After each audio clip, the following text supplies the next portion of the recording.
Assalamualaikum warahmatullahi wabarakatuh.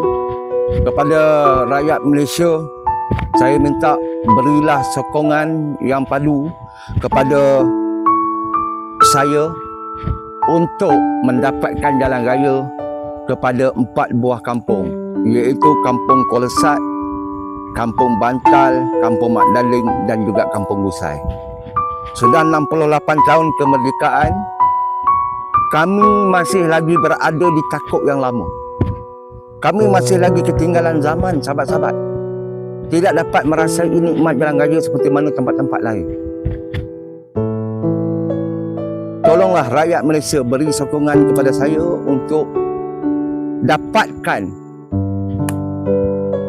kami jalan raya kepada 4 buah kampung.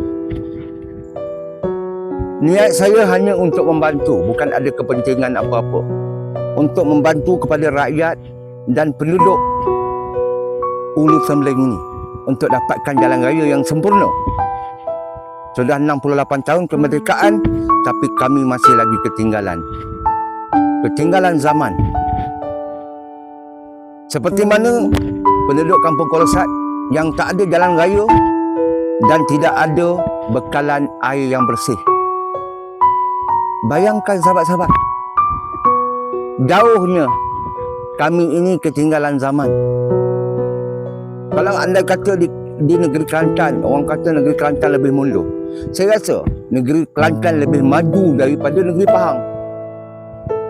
Jalan raya, saya pun pernah berada di negeri Kelantan. Saya pun pernah pergi ke negeri Kelantan. Jalan raya mereka sampai ke depan rumah. Tapi negeri Pahang, tengok, penduduk kampung, 4 buah kampung tidak dapat merasai nikmat jalan raya sudah 68 tahun kemerdekaan.